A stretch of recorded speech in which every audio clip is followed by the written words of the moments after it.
More than 21 centuries ago, a mechanism of fabulous ingenuity was created in Greece, a machine capable of indicating exactly how the sky would look for decades to come, the position of the sun and moon, lunar phases, and even eclipses. But this incredible invention would be drowned in the sea and its secret forgotten for 2,000 years.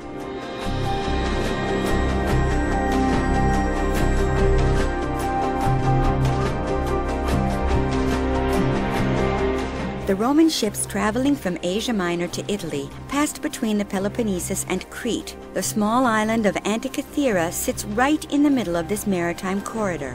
Its craggy, rugged coast presented a real threat to passing ships, which could be dashed against the unforgiving rocks in a storm. This is precisely what happened around 70 BCE to the ship filled with treasures we now call the Antikythera wreck.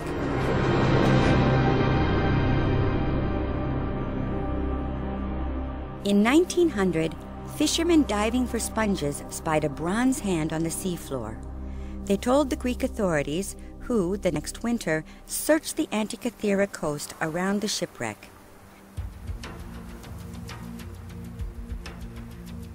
Half concealed in the seabed, they found more than 200 amphorae, some of them intact. Nearby were the usual objects of a ship's crew, such as oil lamps. There were also finely worked vases. The more they searched, the more exceptional objects came to light. In fact, this Roman boat, perhaps on its way from Rhodes or the coast of Asia Minor in what is today Turkey, had been carrying some of the most prized works of art of its day.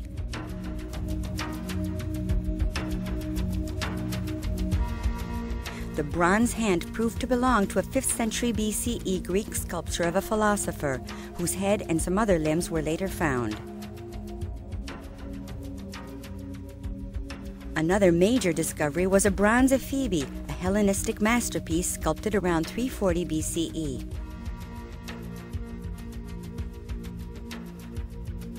Half submerged in the seabed, more statues were preserved from corrosion by the sand and sediment. They lift the veil slightly on the genius which created them from stone.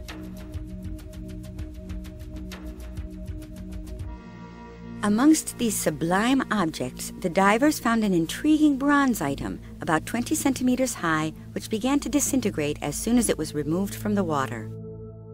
From the first, scientists realized that this was a mechanism for astronomical data.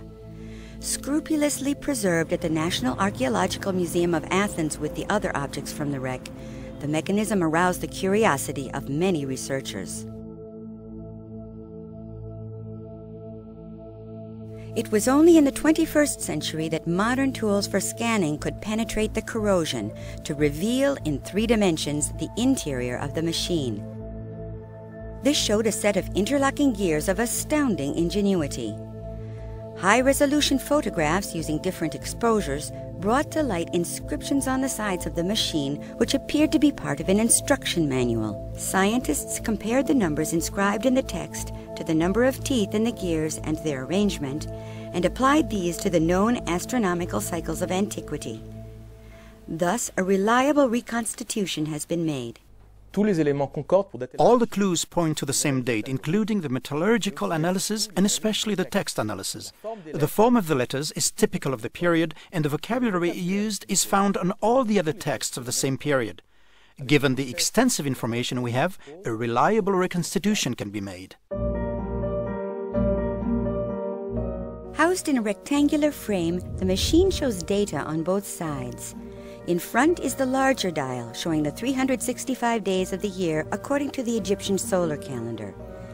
Inside, a second circle shows the 12 signs of the zodiac.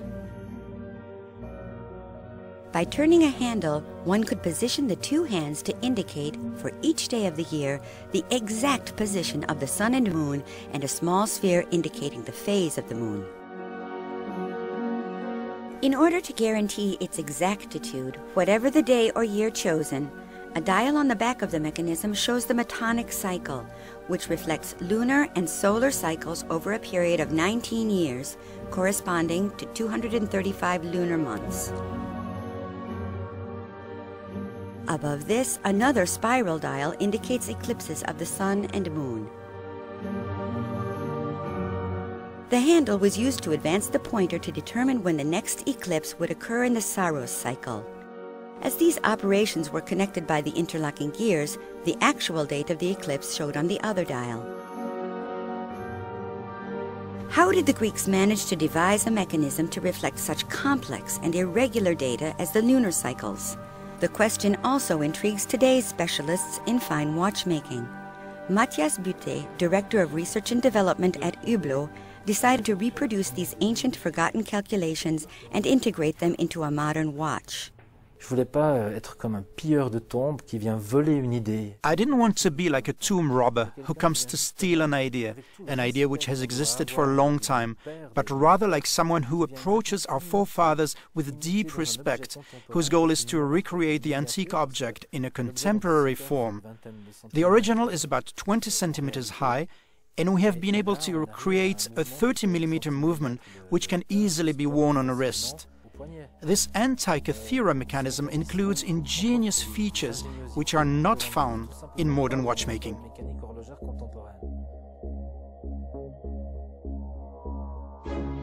Several writers in antiquity, including Cicero, mention the existence of similar machines, but the Antikythera mechanism is the only one which has been recovered.